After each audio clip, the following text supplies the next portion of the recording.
नमो रियंताणम नमो सिद्धाणम नमो आयरियाणम नमो वज्जायणम नमो लोये त्रिकालवर्ती सवसाम मंगलम भगवान वीरो मंगलम गौतमो गणी मंगलम कुंदकुंदारियो जैन धर्मोस्तु मंगलम सर्व मंगल्य मांगल्यम सर्व कल्याण कारकम प्रधानम सर्वधर्माणम जैनम जयतु शासनम ओंकार बिंदु संयुक्तम नित्यम ध्यायन्ति योगिना कामदम मोक्षदम चैव ओंकाराय नमो नमः नमः समयसाराय स्वानुभूत्या चकास्ते चित स्वभावाय भावाय सर्व भावांतर्छिदे अज्ञानतिमिरांधानां ज्ञानाजन शलाकया चक्षुरुन्मीलितं येन तस्मै श्री गुरुवे नमः आत्मा ज्ञानम स्वयं ज्ञानम ज्ञानादन्यत् करोति किम पर भावस्य कर्तात्मा मोहयम व्यवहारिण मंगलमय मंगलकरण वीतराग विज्ञान नमुतई जाते भय अरियंतादि महान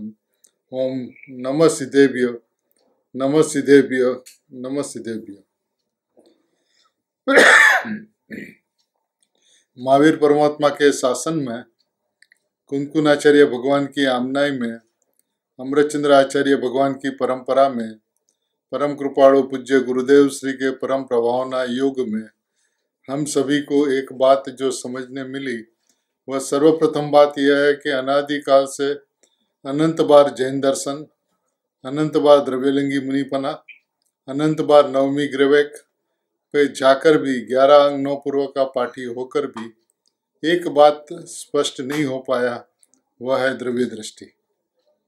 मैं शुद्धात्मा हूँ, मैं परिपूर्ण परमात्मा हूँ, मैं त्रिकाल परमात्मा हूँ, प्रवृत्ति और निवृत्ति से रहित, विकल्प निर्विकल्प से रहित, वर्तमान में विद्यमान भगवान आत्मा हूँ। यह बात आज तक समझ में नहीं आई, ऐसा विश्वास नहीं हुआ, ऐसी दृष्टि नहीं हुई, ऐसा लक्ष्य नहीं हुआ। यह युग है जहाँ पर हमें यह बात समझनी होगी कि विकल्प और निर्विकल्प की परवाह किए बिना, उसकी दृष्टि किए बिना मैं निर्विकल्प मात्र वस्तु हूँ, ऐसा विश्वास अंतरंग के अंदर में होना चाहिए। जब यह विश्वास होता है, ये कब हो सकता है? जब उसको ऐसा अंतरंग के अंदर में लगे हमें निर्विकल्पता भी करनी नहीं है। मैं ध्रुव स्थल ही में विराजमान परिपूर्ण परमात्मा हूँ। ये बात जब लक्ष्य में आती है तो दृष्टि सीधी द्रव्य के ऊपर जाती है। मार्ग सरल है, कठिन नहीं है।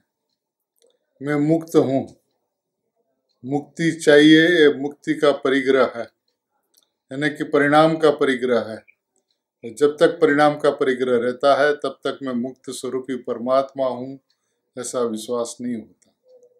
यह युग है जहाँ पर हमें निर्णय करना है, द्रव्य की दृष्टि करनी है, और दृष्टि का विधान यह है कि मैं शुद्ध हूँ, मैं परिपूर्ण हूँ। कितनी सरल बात है। अब पूज्य गुरुदेव श्री के शिष्य रत्न, अनन्य भक्त, एकावतारी महापुरुष पूज्य सोगानी जी द्रव्य दृष्टि प्रकाश के अंदर में 563वें बोल के अंदर में यह फरमाते हैं कि उपयोग भगवान की ओर जावे तो भी जो उसे यम का दूत देखते हैं। सोगानी जी की दृष्टि जो थी वो सही थी, और वही दृष्टि दरेक आत्मार्थी की होनी चाहिए।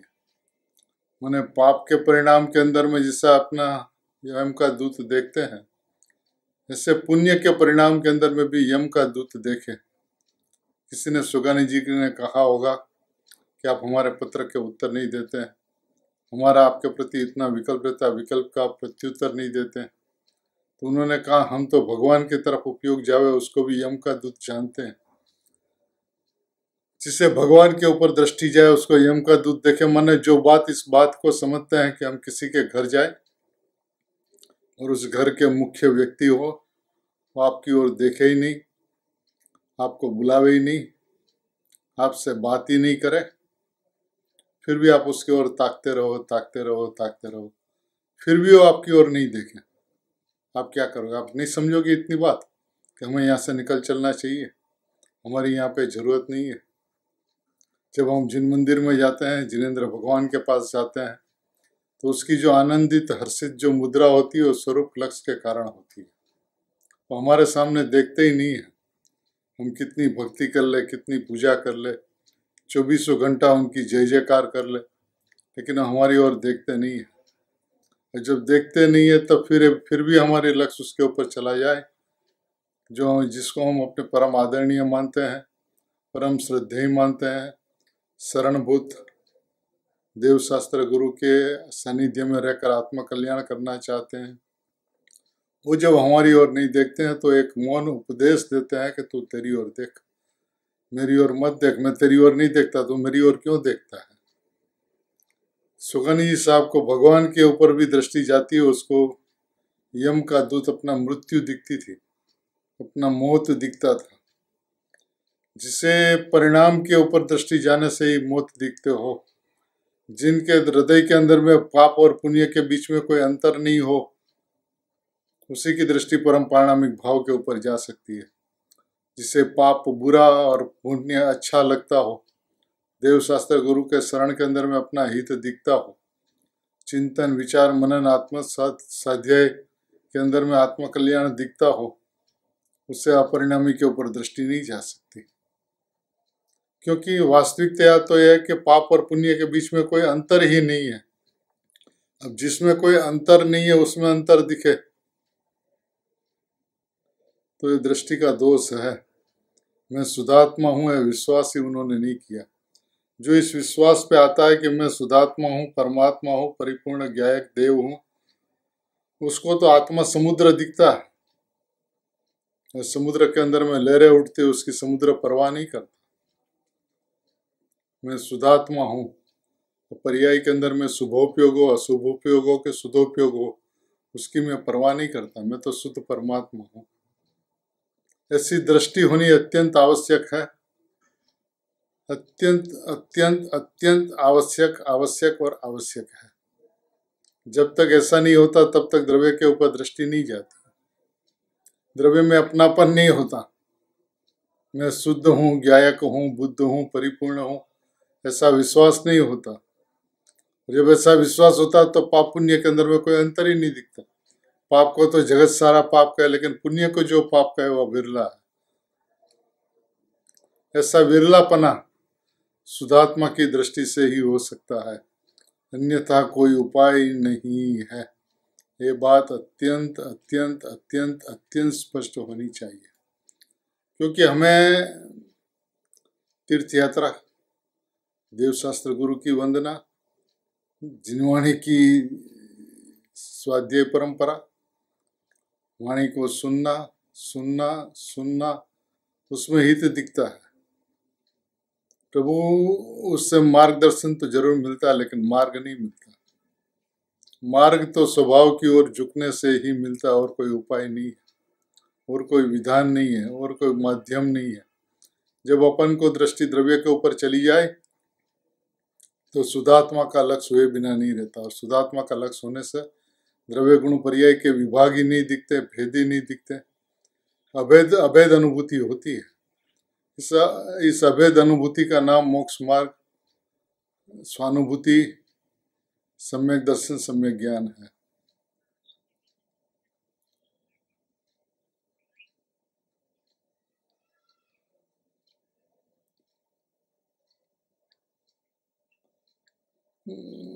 प्रभु प्रभु प्रभु मार्ग परम पवित्र है, दृष्टि का विधान अत्यंत स्पष्ट है। हमने अनादिकाल में मैं परमात्मा हूं ऐसा विश्वास नहीं किया। परमात्मा बनने का विश्वास तो किया, लेकिन ये पर्याय की दृष्टि थी, परिणाम की दृष्टि थी। अशुद्धता को टालने के लिए और शुद्धता को प्रकट करने के लिए हम लगे हुए थे। जब अशुद्धता को टालने के लिए और शुद्धता को प्रकट करने के लिए हम लगते हैं, तब मैं परमात्मा हूँ ऐसी दृष्टि नहीं हो सकती। इसलिए सुगनी साहब कहते हैं, उपयोग भगवान की ओर जावे तो भी हम तो उसे यम का दूत देखते हैं। तो उससे फिर अन्य कोई कहे कि मेरे से राग करो, तो वह कैसे बन सकता है? यह अशक्य है, असंभव है। जिसे भगवान के पास जाना, उपयोग का भगवान के तरफ झुकना, और जिसको यम का दूत दिखता हो, वो आपसे राग कर ले, ऐसी आशा भी आप कैसे कर सकते हो?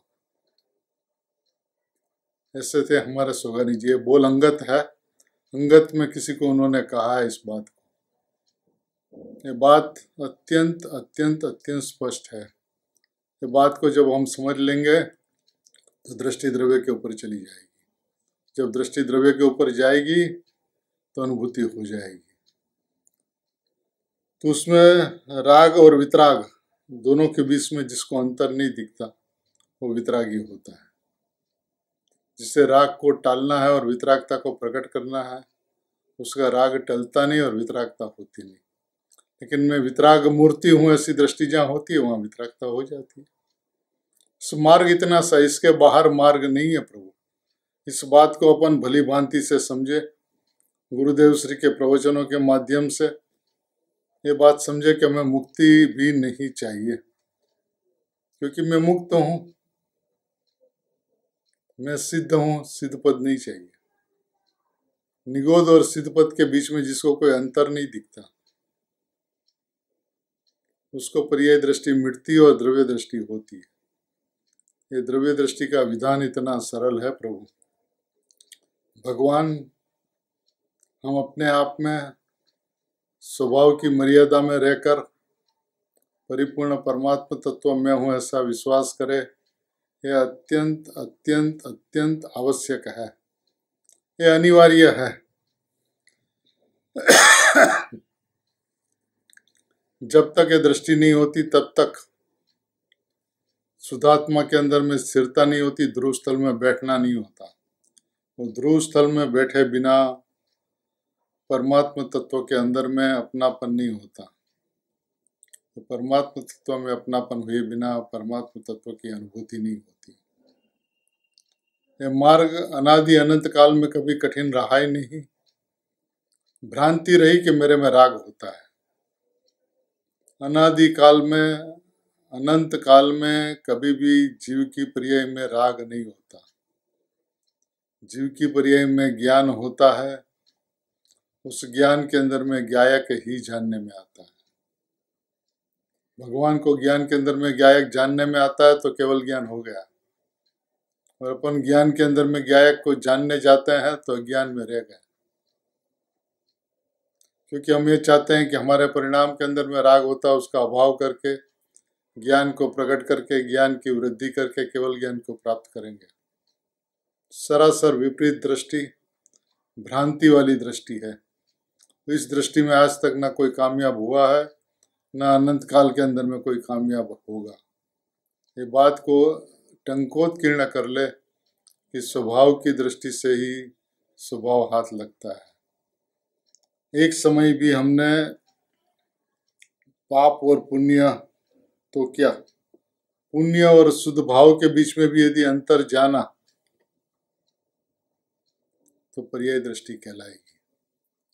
और पर्याय दृष्टि करते हुए कभी भी शुद्धात्मा की दृष्टि नहीं हो सकती। और शुद्धात्मा की दृष्टि हुए बिना शुद्धात्मा की अनुभूति नहीं हो सकती। मार्ग मार्ग मार्ग प्रभु बहुत विशाल, बहुत सुंदर, बहुत गजब का, बहुत अद्भुत, अलौकिक, अपूर्व, अद्भुत है। उसलिए कहते हैं कि नित्य वस्तु का ही भरोसा ठीक करने योग्य है। हमने आज तक नित्य वस्तु का भरोसा ठीक नहीं किया। जब नित्य वस्तु का भरोसा ठीक करेंगे तो आत्मा की अनुभूति हुए बिना नहीं रहेगी। और आत्मा की अनुभूति तभी हो सकती है जब नित्य वस्तु का हम भरोसा करें, उसमें अपनापन करें, उसमें अहम करें, उसमें एकत्व करें। नित्य वस्तु का ही भरोसा ठीक करने योग्य है। जहाँ नित्य परमात्मा तत्व में हो उसका भरोसा हुआ तो अनुभूति हो गई। नित्य के अहम में, अनित्य में नित्य की अनुभूति होती है। अनित्य को बालने के अभिप्राय में, अनित्य को झुकाने के अभिप्राय के अंदर में आत्मा की अनुभूति तीन काल में हो नहीं सकती। प्रभु एक बार शांत होकर शुद्धात्म तत्व की दृष्टि, शुद्धात्म तत्व का लक्ष्य, शुद्धात्म तत्व की रुचि, शुद्धात्म तत्व में अपनापन, शुद्धात्म तत्व में अहम, शुद्धात्म तत्व में एकत्व हो और अनुभूति ना हो, ऐसा 3 काल में हो नहीं सकता। हमने एक समय के लिए भी आत्मा की अनुभूति आज तक समझी नहीं है। उसका एकमात्र कारण मैं परमात्मा हूँ ऐसा विश्वास नहीं किया। यह आत्मा की हम की विधि विधान अद्भुत है, अलौकिक है, अपूर्व है, परम सुख और शांतिमय है। ये बात अपन समझे कि नित्य वस्तु का ही भरोसा करना योग्य है। आज तक हमने नित्य वस्तु का भरोसा नहीं किया। नित्य वस्तु का भरोसा करना अनादि अनंत काल के अंदर में हुआ नहीं। हमने अनित्य का भरोसा किया। अनित्य के अंदर में पाप के परिणाम को मिटाने का प्रयत्न किया, पुण्य के परिणाम को मिटाने का प्रयत्न किया और शुद्धता को प्रकट करने का प्रयत्न किया। प्रभु, एक बार भी हमने शुद्धात्म तत्व की अनुभूति करने का प्रयत्न नहीं किया।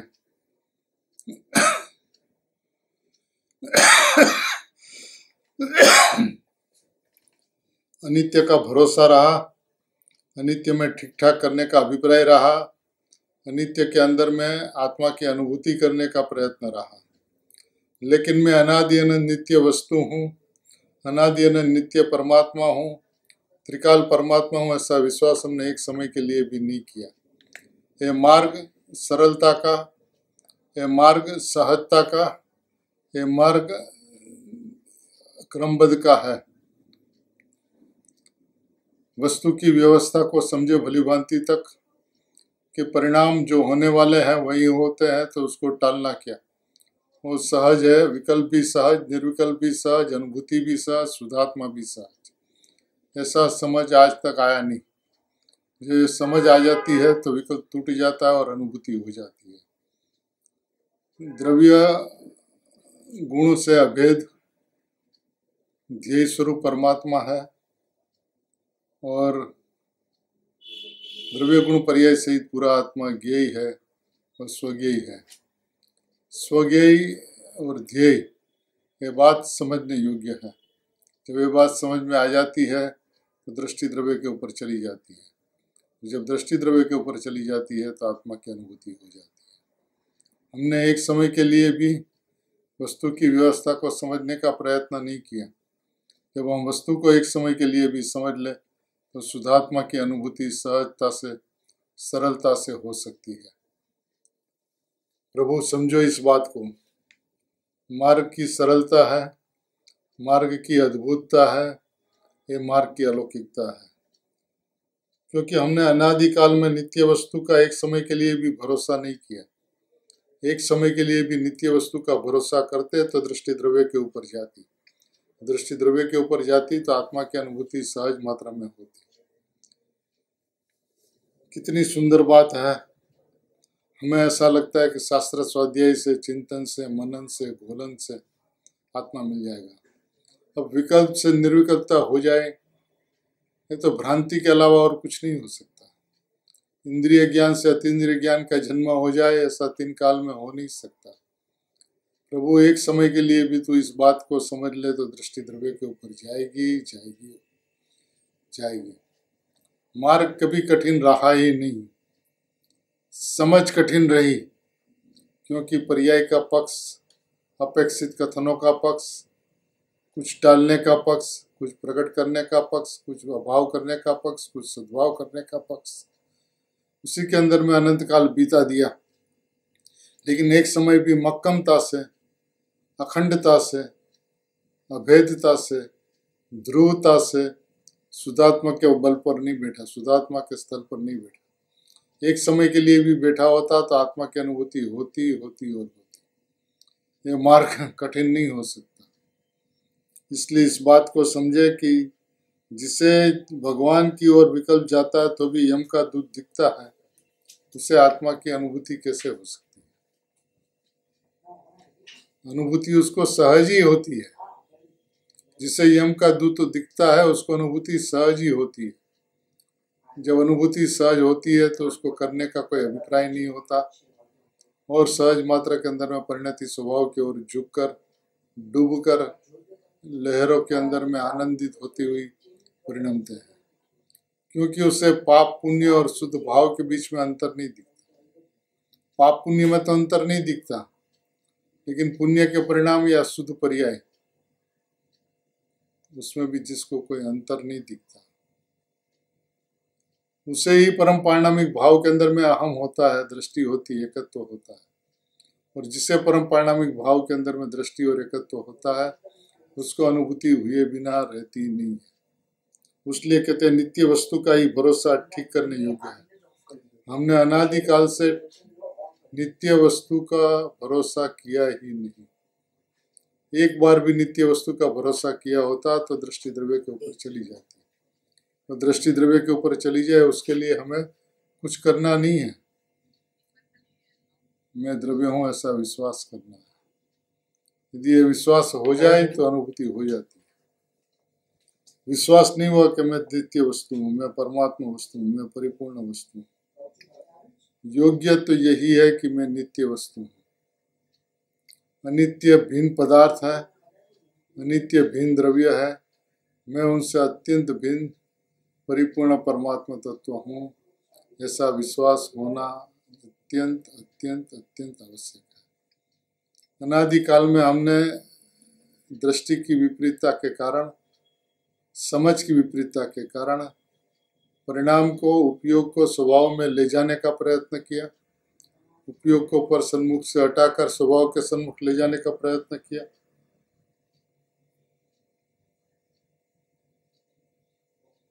जब दृष्टि द्रव्य के ऊपर चली जाती है तो वस्तु की अनुभूति सहज मात्रा में हो जाती है। अनुभूति के लिए प्रयत्न नहीं करना होता, प्रयत्न एकमात्र मैं परिपूर्ण परमात्मा वस्तु हूँ ऐसा विश्वास करने में होता है। जिस समय विश्वास हो गया उस समय दृष्टि द्रव्य के ऊपर चली जाती है। दृष्टि को ले नहीं चलना, दृष्टि को मोड़ना नहीं। मैं द्रव्य हूँ, इसी को दृष्टि के मोड़ना कहते हैं, इसी को दृष्टि द्रव्य पे ले जाना कहते हैं। अपने को मैं नित्य वस्तु ही हूँ ऐसा विश्वास मात्र करना है। ऐसा विश्वास जब हो जाए तो आत्मा की अनुभूति सहज होती है।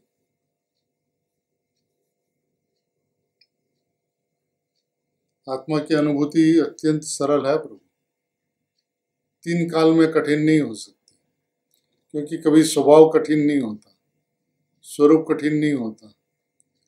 हमारी समझ के अंदर में विपरीतता, हमारी समझ के अंदर में भ्रांति, क्योंकि हम राग को टालना चाहते हैं। अब राग हमारे में होता ही नहीं है तो उसको टाले कैसे?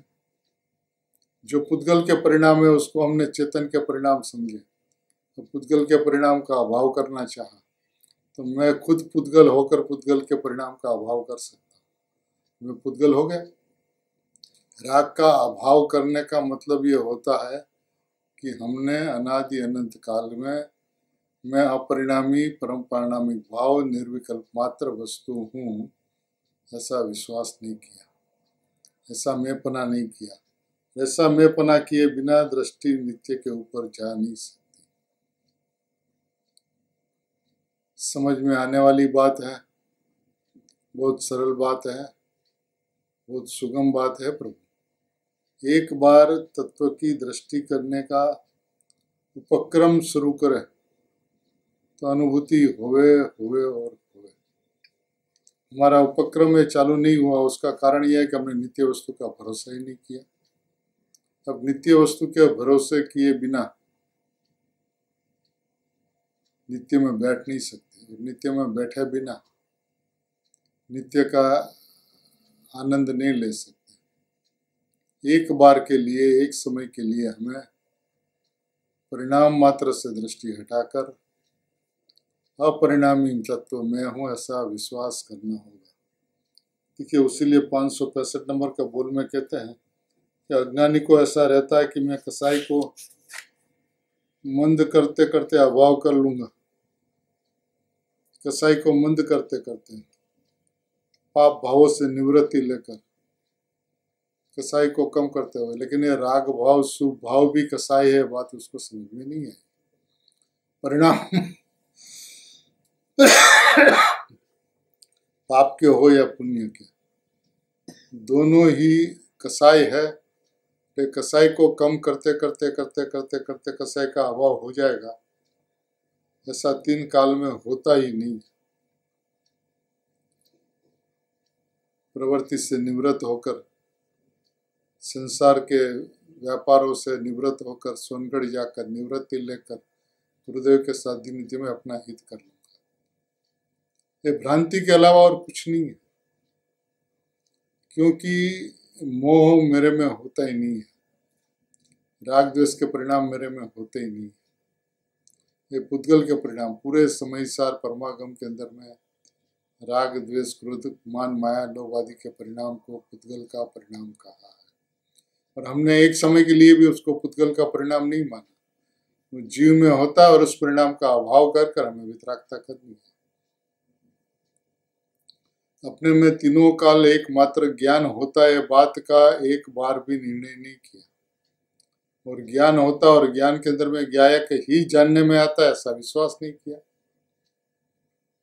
मैं हूँ ज्ञानमय वस्तु, और ज्ञानमय वस्तु में ज्ञान ही जानने में आता है।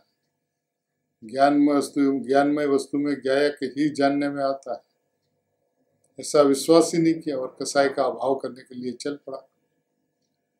और तीनों काल के अंदर में करोड़ प्रयत्न करे, अनंत प्रयत्न करे, तो भी कसाई का अभाव नहीं हो सकता, क्योंकि स्वभाव के बल बिना कसाई नहीं टलती।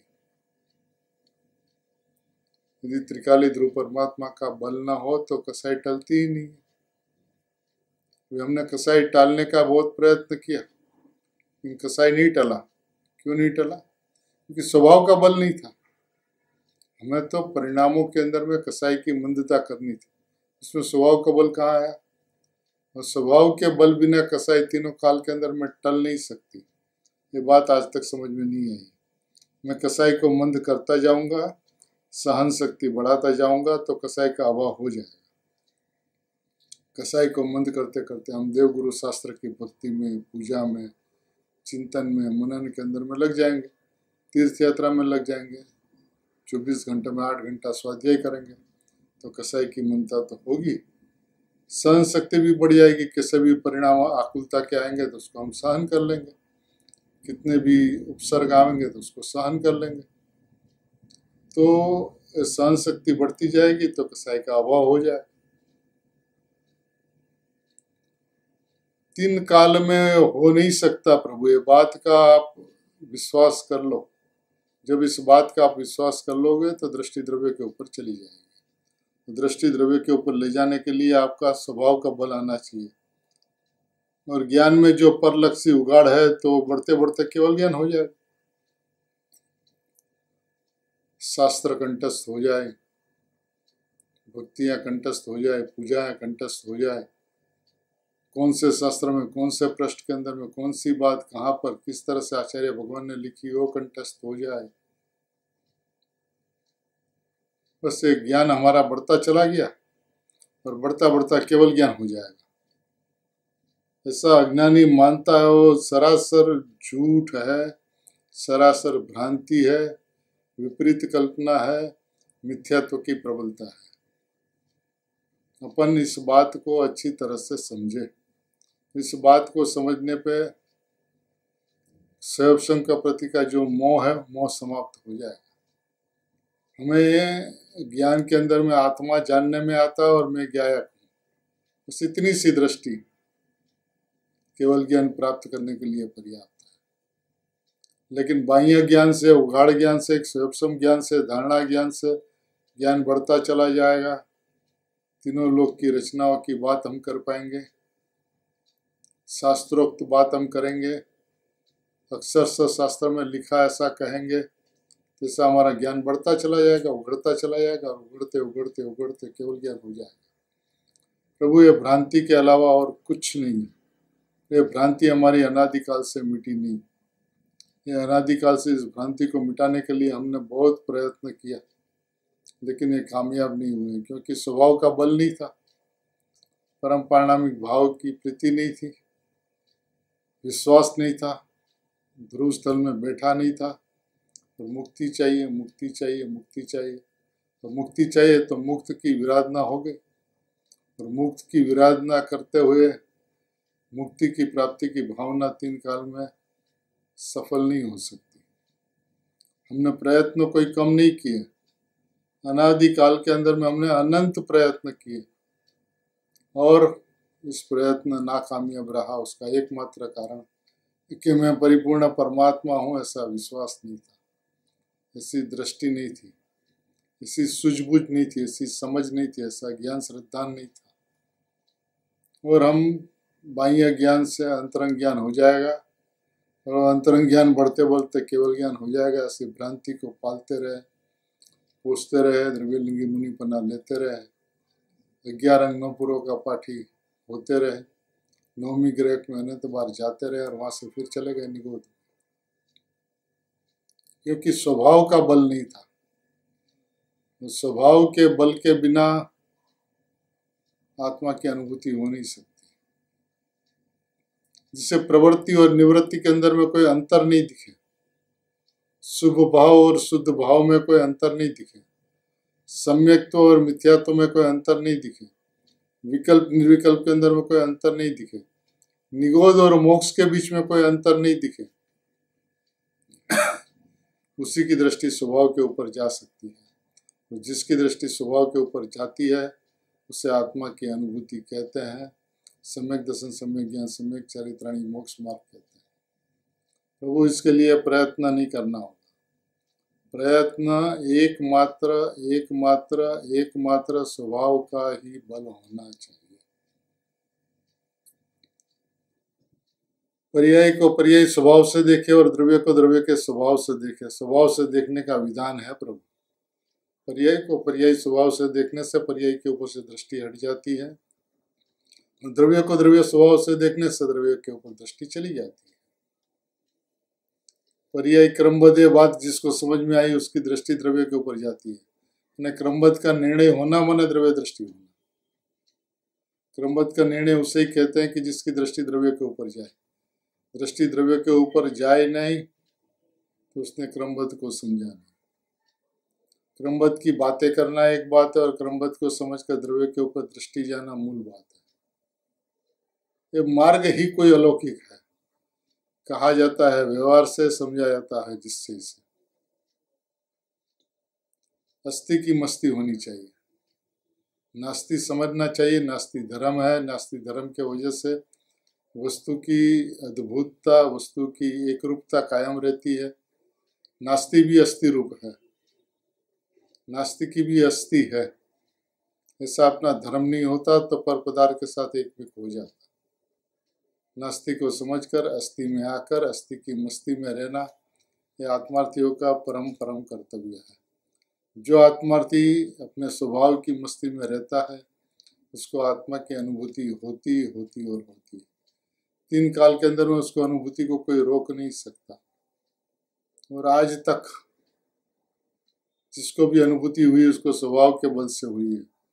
परिणाम के बल से, परिणाम को मोड़ने के बल से, परिणाम को ठीक करने के बल से, कसाई की मंदता के बल से आज तक 3 काल में किसी को अनुभूति न हुई है, न होती है, न होगी। ये अकाट्य सत्य है, ये परम सत्य है। प्रभु एक बार अपने वस्तु की व्यवस्था को जानकर, समझकर, स्वरूप की मस्ती के अंदर में मस्त रहकर जो स्वभाव के ऊपर आता है उस आत्मा की अनुभूति होती है। उसकी बाहर की प्रतिकूलता या बाहर की अनुकूलता, उससे कोई आदान प्रदान ही नहीं है, उसके साथ कोई संबंध ही नहीं है। तो कसाई की मंदता करके करते करते करते द्रव्य की परिपूर्णता हो जाएगी। ये बात आई कहाँ से? प्रभु एक बार सत्य के पक्ष में आकर, स्वभाव के पक्ष में आकर, स्वभाव की मस्ती के अंदर में मस्त रहने का विधान अद्भुत से अद्भुत है, अलौकिक से अलौकिक है। अपन वस्तु की बात को अच्छी तरीके से समझे। अज्ञानी का मानना ही गलत होता है। वो तो स्वयं के उघाड़ को बढ़ते बढ़ते केवल ज्ञान हो जाएगा ऐसा मानता है। परलक्षी ज्ञान कभी स्वभावलक्षी नहीं हो सकता, जबकि मैं पर को जानता ही नहीं हूँ, मेरे में पर का जानना होता ही नहीं है। मेरे ज्ञान में ज्ञायक ही जानने में आता है। अनुभूति स्वरूप भगवान आत्मा तीनों काल आबाल गोपाल सभी को सदाकाल अनुभव में ही आता है।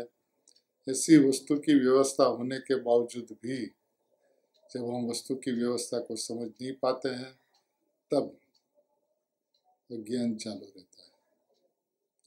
अज्ञान को मिटाना नहीं है, मैं ज्ञानमय परमात्मा हूँ, यह अज्ञान को मिटाने का उपाय है। मैं ज्ञायक हूँ, बस ज्ञायक हूँ तो ज्ञायक हूँ। परिणाम यह नहीं कहता मैं परिणाम ज्ञायक की ओर देखता हूँ, परिणाम यह कहता है कि मैं ज्ञायक। जब परिणाम यह कहता है कि मैं ज्ञायक हूँ तो ज्ञायक है। वस्तु की व्यवस्था को समझना अत्यंत आवश्यक है। व्यवस्था व्यवस्थित है, व्यवस्था को व्यवस्थित करने का अभिप्राय अव्यवस्था उत्पन्न करना है, और यह अज्ञान का कार्य है। जब वस्तु के स्वभाव से देखे वस्तु को, तो परिपूर्णता प्राप्त हुए बिना नहीं रहती।